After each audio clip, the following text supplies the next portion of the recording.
Hello, and welcome to the Let's Quit podcast. Hi, friends. I know that you saw a title on today's episode, but today has no topic. Today we are going to put into practice one of the things that we say all the time is don't have a plan, don't get started. And by that we mean we have no script for this show. Because we're going along with the quote-unquote title, if there is such a thing for this episode, which is Quit Trying So Hard. Roll the intro. Welcome to the Let's Quit podcast. Quitting is not always a bad thing. If you have the right mindset, quitting can be the most powerful tool you have on your journey to success. It's certainly been helpful for us. Whether it's flying through hurricanes, building our businesses, or just trying to get to bed on time, we're always trying to level up and improve our lives. This is the show where we share the lessons, experiences, and friends that have helped us live this incredible life. So let's quit the bad and grow the good together.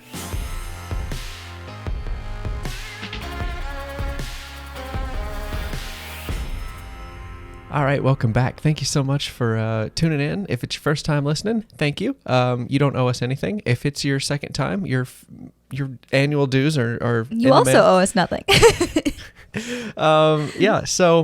We appreciate doing this show, sharing it with you guys, and we really appreciate your feedback. And it's been a lot of fun. So, with that being said, today we have no topic. It's the end of the week. We're tired. We're exhausted. We want to put a show out, so it's not a burden, but yes, we do still have some things to talk about. We really do. We just ran out of, what's a nice way to say this? We ran out of cares to give. Yes. It's a much nicer way. I feel like I haven't said it the nice way in such a long time that I'm like, what's the proper way to say that again? Oh my gosh. Anyways, so I guess we'll still start off with a weekly recap like we usually do to provide at least some semblance of structure to this episode of the podcast.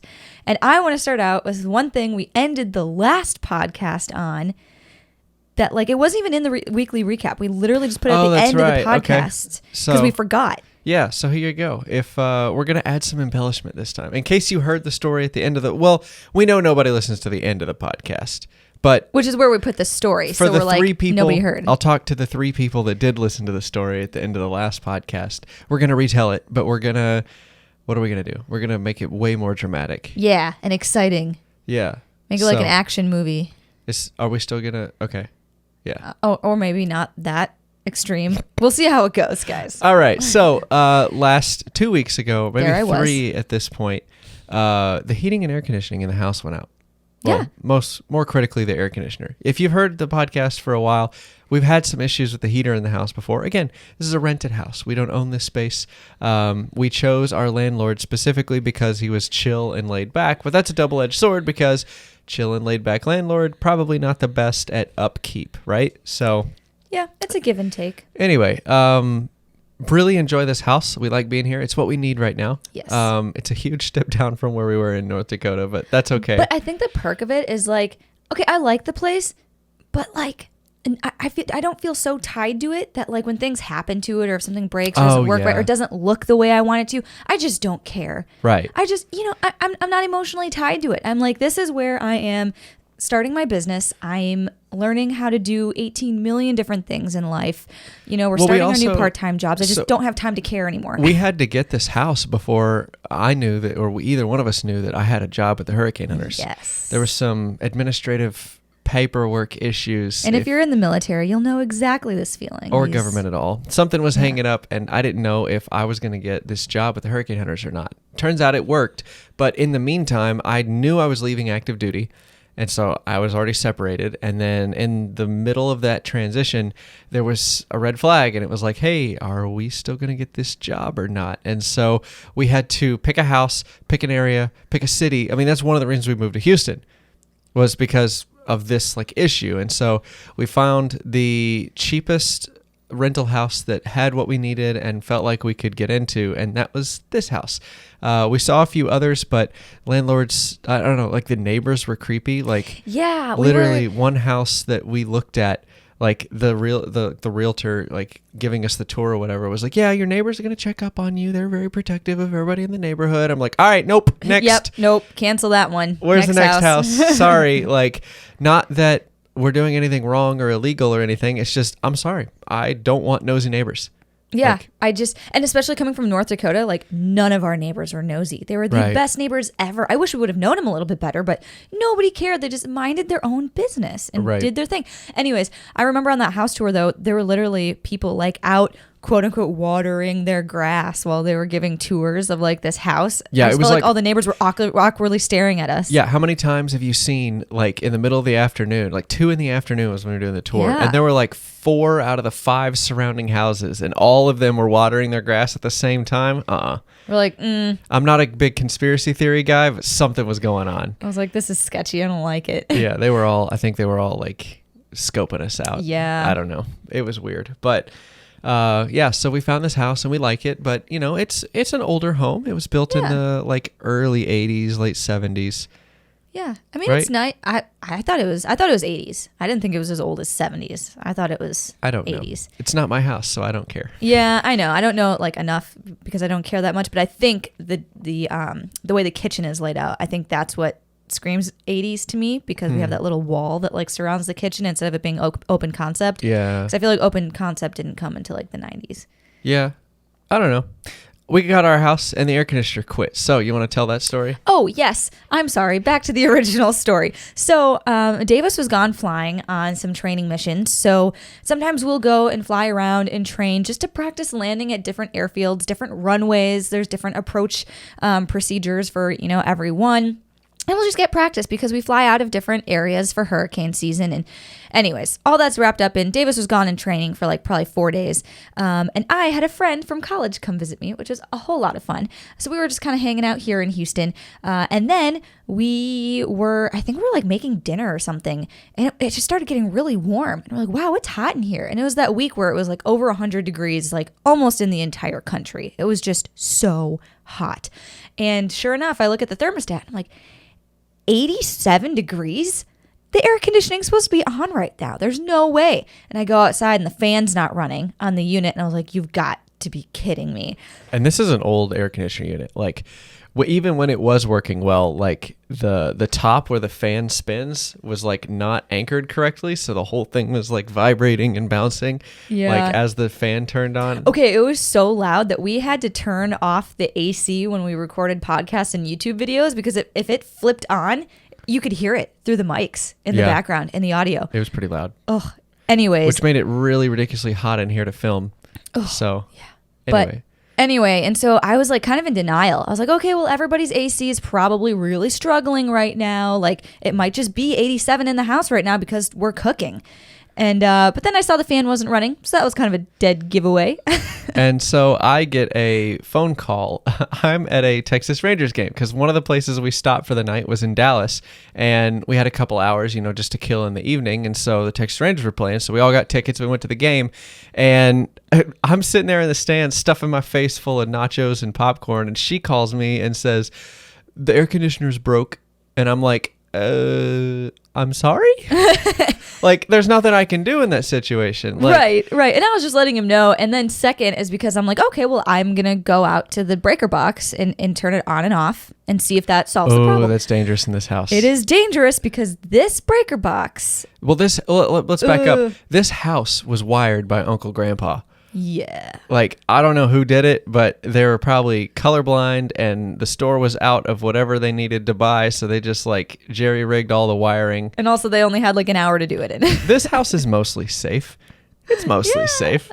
Anyway, it's not our house, so it's not our problem. Right. We got insurance. So, yeah, so she FaceTimes me and she's like, can you walk me through? Because, I mean, it's not hard to flip a breaker off and flip it back Right. on. But the breaker box is not labeled correctly. Nope. There's missing pin. So if you don't know about your breaker box, where the switches are, there's a metal faceplate that protects you from reaching into the back of the unit and touching the back wall. You touch the back wall, that's essentially electricity coming straight off the power pole, and you're going to get yourself hurt. So all of these, like this faceplate here, is to protect you. Well, there's slots missing in that faceplate, and there's terminals that have been burned out on the breaker box. Gosh, it's We need so a new panel in bad. this house. But anyway, again, we're being super dramatic. The house is safe. It's not that bad. It's just we came from having like a brand new breaker box, and we got to label it like on our own. So we did it super organized and safe, and like your dad at least has some electrician like experience, right? And so he came out and helped us wire everything in our old house. So it was like spick and span. Perfect. And then we come back to 1970s electrical panel, and so everything wrapped up in that is what we were dealing with. And so Jennie turned the breaker off, turned it back on, no luck. I also did not electrocute myself, so that was a win. Great job.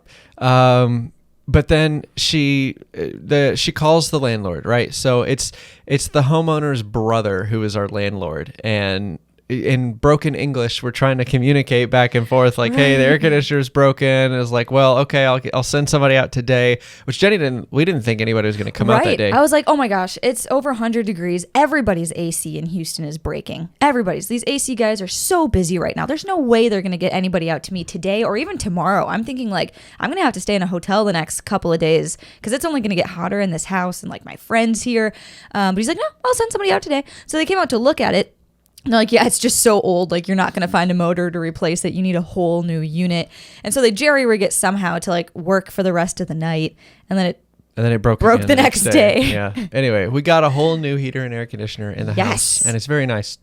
I mean, I'm excited. Like, I was not looking forward to it getting cold again and having to screw with the heater and stuff like that. I don't know. We'll probably be in this house one more year. It really just depends on the housing prices because we were going to move out of this house this fall ? Yeah, I don't know. That was our original plan. Considering it, but now with the housing market in a huge bubble like it is, we just don't know where housing prices are going to go. All I know is that now is not the time to buy a house. Right now is the time to stay in your current house and sell closing gifts to realtors who are selling 5 houses a month. Yeah, that's what it's time to do. So I don't know. We might stick around in this house for another year, maybe 2. Just kind of depends on what the housing market's doing. But yeah, we'll see. We got to build the businesses too because like our income is taking a nosedive because we went from full-time Air Force employment then to the reserves, which in our first year we were making quite a bit of money because we were on orders the whole time. But now we were training, yeah. Right, but now I mean we've padded our savings, we're doing fine, but our income has like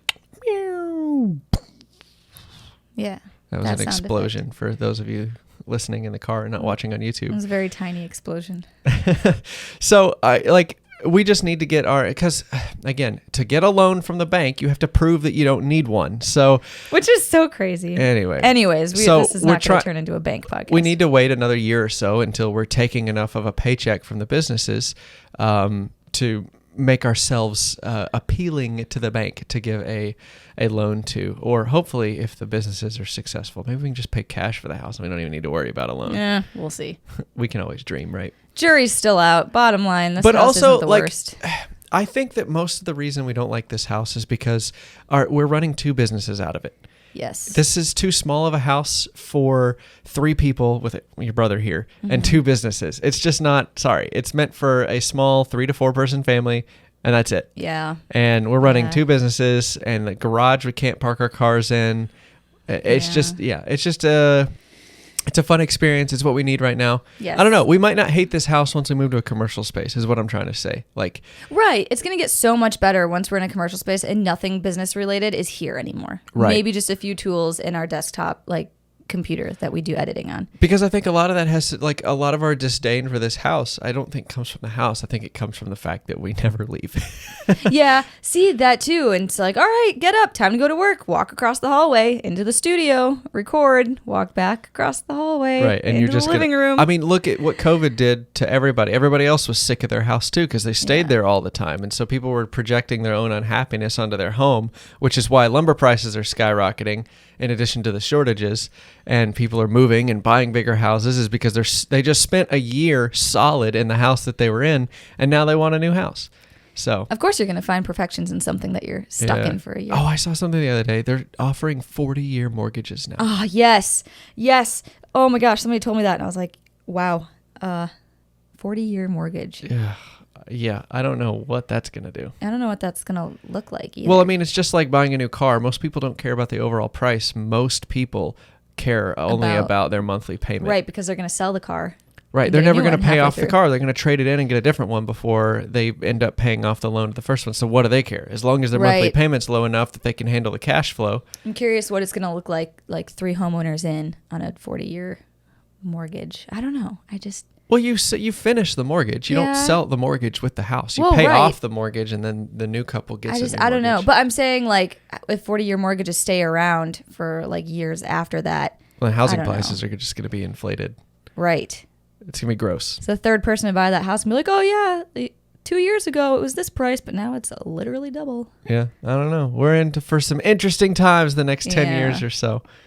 It'll be fun. Yeah. Anyways. So we're not buying a house anytime soon is what you're hearing from us. So Probably not. Probably not. I don't know, as much as we'd like to, but I think we just need to get a commercial space first and then figure everything else out after the fact. Yep. I think that's the best way to go. Speaking of paying ourselves a paycheck and things, that was our video this last week that published. It's doing pretty good. I didn't know what the response would be. Yeah. I think there's a lot, and it's not just our audience. I think it's a YouTube audience, like, as a whole. So many people non-YouTubers have no idea what YouTubers get paid. Yeah. And payment for YouTubers varies based on the type of advertisements that are put on their channel, which is completely determined by the audience themselves. So people always assume, like, oh, well, you just make money off of YouTube. You obviously make so much money off of YouTube. Well, I used to call BS on that. I used to watch back in the early days. So YouTube used to have a huge thing where, like, you would get kicked out of the YouTube creator program or whatever they call it. Like, you would get kicked out of their ad program if you shared how much you made.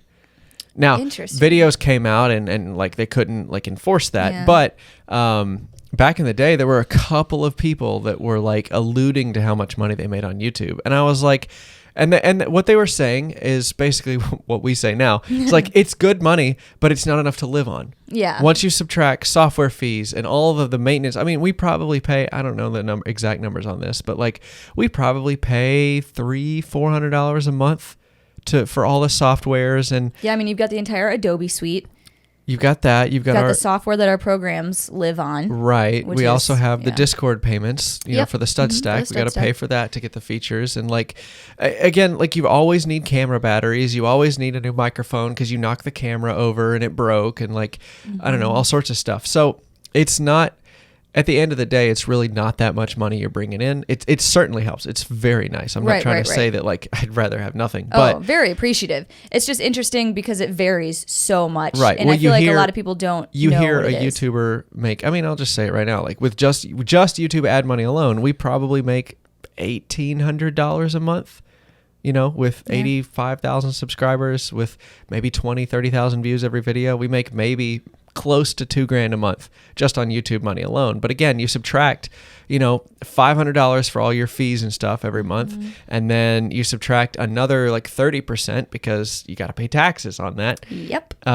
You're left with maybe $1,000, which again, $1,000 is $1,000. Right, definitely. But I mean, when you're talking about enough money that you can lean on and depend on to pay your bills and stuff, like, I don't know, how much do you feel comfortable pulling out that whole $1,000, you know, and saying, you know, telling the business just to deal with the rest of it, you know, it's tough, which is why we decided that we were going to start with just taking $500 a month. We felt like it was a comfortable amount of money that we could just pay ourselves, help our savings account not go down as quickly, and just be able to grow bigger longer because, And I feel like we were kind of expecting some negative responses on that video, because I feel like people do just think, oh, well, you make money on YouTube. You make so much money on YouTube. So when we came out and said, like, oh, we took our first paycheck, I was expecting a bunch of people to be like, oh, no way, you've been taking a paycheck for years. It doesn't cost that much to run a YouTube channel. That's ridiculous. But, I thought way more people would call us liars than what did. I mean, there were certainly a couple of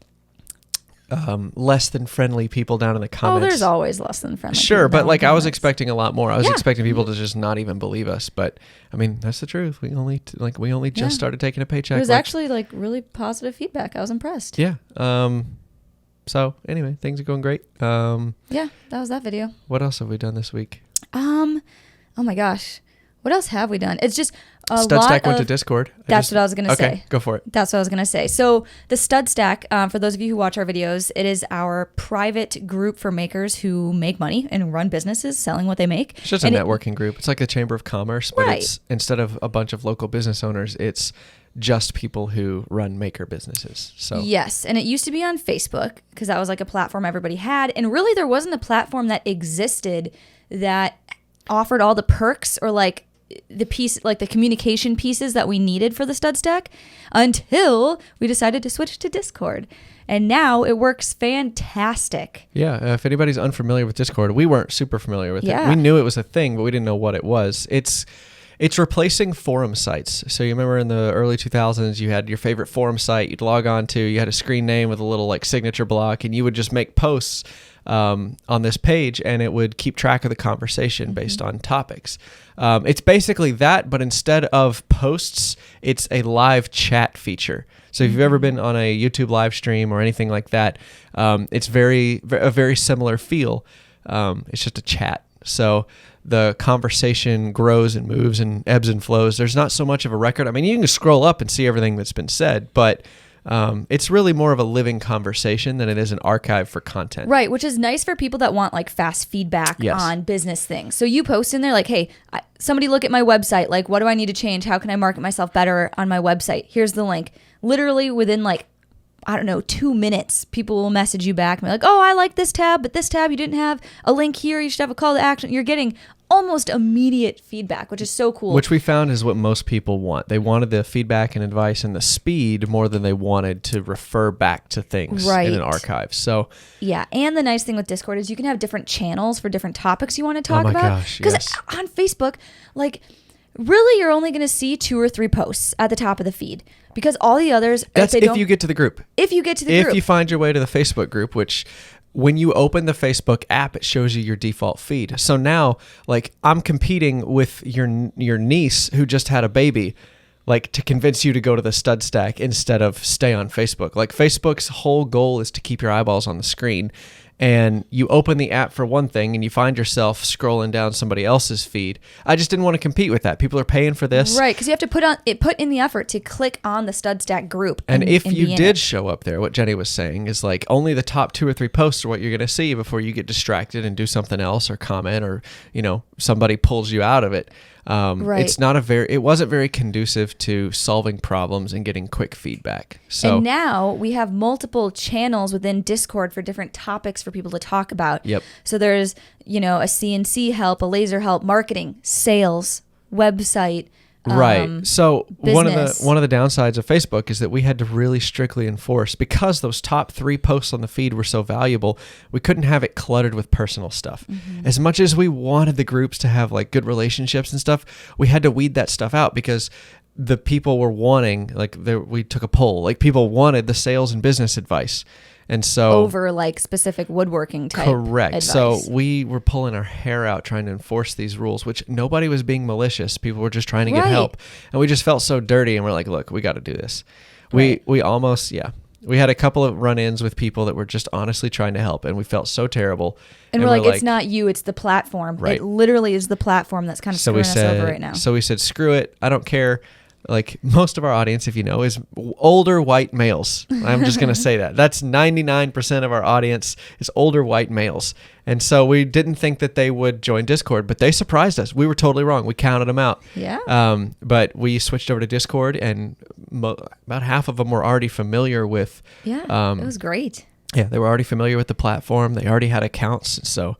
And the cool part is in the Facebook group, we felt like we were kind of losing that personal part because we had to keep it so business related, and that's really what led us to like our monthly video chat meetings called Soiree Sundays, because we're like, hey, we need to have a super solid way to get the personal way, like, you know, relationship there. You can see each other face to face, and now in Discord we can do that whenever we want. Right. Yeah, it's really easy to hop into a video call and just, you know, help people sort out problems and just see people, say, hey, how you doing? Because that goes a long way. And the once a month frequency was just not enough for the Facebook group to pull it together. So say all that to say, the Stud Stack is back open. I don't know who listens to this podcast who like doesn't check their email or whatever, but the Stud Stack is back open. We had closed it. We had raised the price. We had done a lot of other things to try and like, again, babysit the Facebook platform because it wasn't the right tool to use. Right. But now that the group is back open, Discord is literally built for thousands of people. I don't think we'll ever get those numbers, but the platform we're using is meant to handle thousands of people and keep the conversation organized. Yes. So StudStack is back open to all at a reduced price. So if you've been waiting, you've been talking about it, you've been thinking about it, go to studstack.net. Take a look. I swear this was not supposed to be a pitch in the podcast, but for those, we're just trying to tell everybody. So if people have been waiting, you've been wanting to get in, it's cheaper now. It's open to everybody. Just trying to get the word out. And it's a better product. So. Yes. Oh my gosh, it's a better product. But all that to say, it's part of our weekly recap because that's what we've been doing like the last 2 weeks, educating ourselves on Discord. Rewriting procedures, a lot of how-to videos so we can tell the new people like how to create an account and all sorts of stuff. So it's been a very Jennie and Davis heavy week, I feel like. Which is bringing us into a tidal wave because we are not working on our woodworking business as much. Not as much. I mean, we're still doing stuff. It's just there's a lot of creative energy. We're talking about this literally before we hit record, but like we have a lot of creative energy for the business, the woodworking business that needs to be let out because Jennie and I, we are idea people. We never have a shortage of ideas. Yes. We have a problem with narrowing down. Well, the problem with that is that if you tell our brains to just do the same thing over and over and over, we're going to find a way to get the creative energy out. And anyway, we're going to wreck something. We're going to stop doing something. Right. Or we're not going to have enough time to do it properly. We're just going to be like, new idea, ready, set, go. And right. We're going to abandon something. Right. We're just going to create reasons to abandon something that's working for us just because it's not working fast enough or we find a quote unquote better idea. Mm-hmm. So, we are going to take, after this podcast, we're going to take the rest of the day and just do strategic, big picture planning ideas and stuff, just to try to get all the creative energy out of our heads, narrow it down, see what's actionable from that, and moving forward. But we didn't want to delay that by scripting the podcast. So you're getting this poor, slapped together podcast with no common theme other than Jennie and Davis are lazy. No, it's not lazy. The topic is quit trying so hard. Sometimes you just got to stop trying so hard, take a little bit of a break. And just hit record. Yeah, and just hit record. Just do the thing. Don't wait. That video, what video was that where I was like, it was 2 videos ago. Oh, yeah, it was the planer. The planer. Did we talk about my dance yet? No, not on the podcast, no.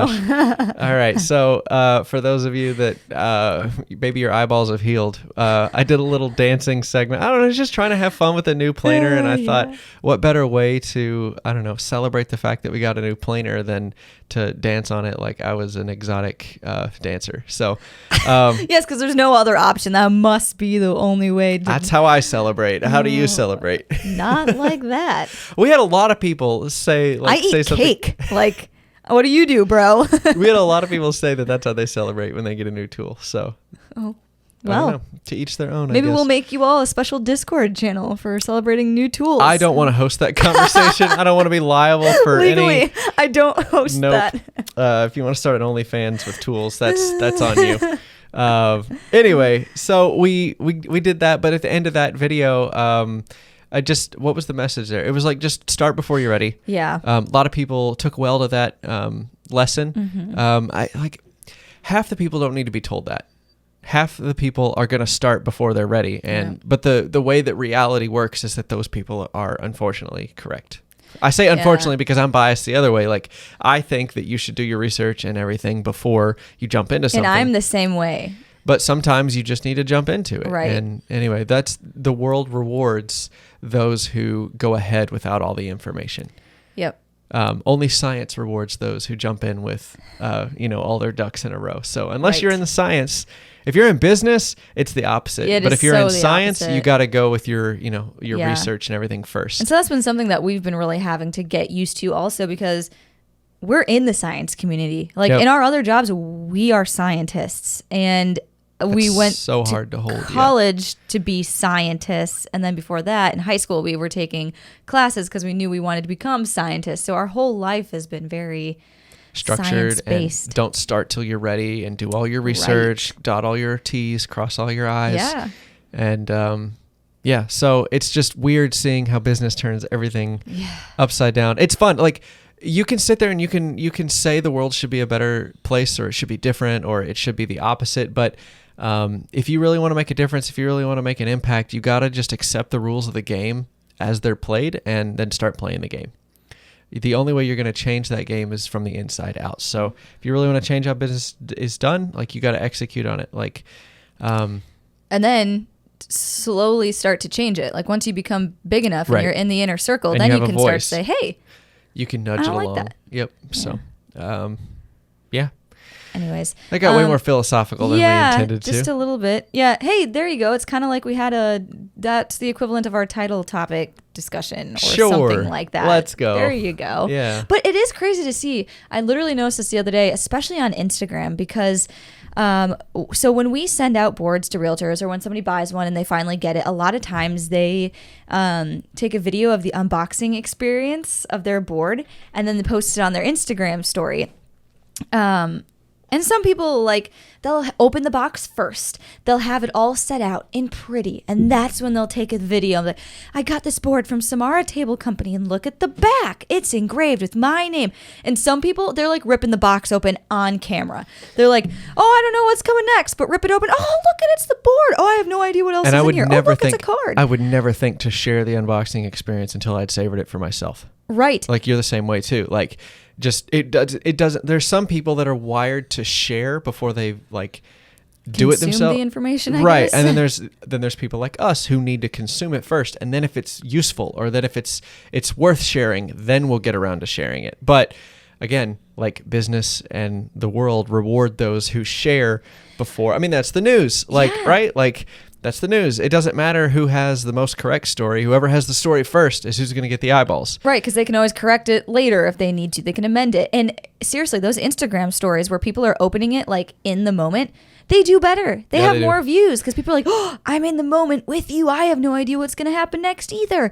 And it's like, even if they were to say something wrong, or like, let's say they mispronounce her name, or they say, oh, go to this website. Oh, it's wrong. And then they correct themselves. Like, people don't care. They're pretty forgiving. Right. But it takes 3 times as much work. So like, if you're going to consume it on your own first, and then you decide you want to share it, you got to go back, box everything back up, and then record yourself doing it. Whereas if you just shared it the first time, you wouldn't have to go back. You could just go on and share the next thing. So anyway, it's just a balance, but we're finding about ourselves and our own personality types, like, we constantly need to be sharing first more than we need to be wasting time with consuming it on our own, vetting it, and doing all that sort of stuff. We don't need to be doing ungodly amounts of research every time we want to share something. We just need to share it. And that's, in large part, that's what our YouTube channel has been about. Like, we've been scripting this video that's going to come out on our YouTube channel very soon. We're not going to spoil too much of it, but like, what